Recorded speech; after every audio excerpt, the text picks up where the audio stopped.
இந்த மாநாட்டுக்கு தலைமையேற்றிருக்கக்கூடிய கழகத்தின் துணை பொதுச் செயலாளர், நாடாளுமன்ற குழுவினுடைய தலைவர், என்னுடைய அன்பு தங்கை கனிமொழி அவர்களுக்கும்,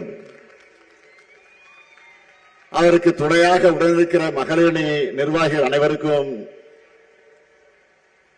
தலைமை கழகத்தின் சார்பில் என்னுடைய பாராட்டுக்களையும் வாழ்த்துக்களையும் நன்றியையும் நான் தெரிவித்துக் கொள்கிறேன். கனிமொழியை பொறுத்தவரை கவிஞர், பத்திரிகையாளர்,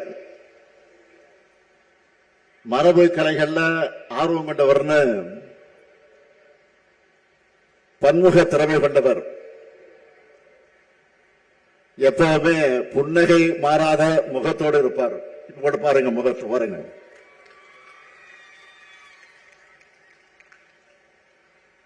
அதே வேளையில் நாடாளுமன்றத்தில் உரிமை குரல் எழுப்பும்போது கர்ஜனை மொழியாகவும் சீருவார். அது மட்டுமல்ல,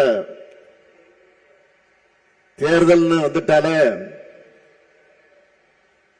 திமுகவுடைய தேர்தல் அறிக்கைகளுடைய எப்பவுமே தேர்தல் அறிக்கை தான், திமுகவுடைய தேர்தல் அறிக்கை தான் எப்பவுமே ஒரு ஹீரோ. அந்த ஹீரோவையே தயாரிக்கும் பொறுப்பை இப்ப அவர் ஏற்றிருக்கிறார்.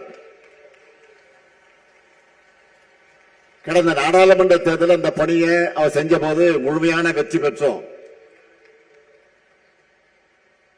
ஆக நிச்சயம் உறுதியா சொல்றேன், வரும் சட்டமன்ற தேர்தலில் மாபெரும் வெற்றியை பெறப்போகிறோம், அது உறுதி.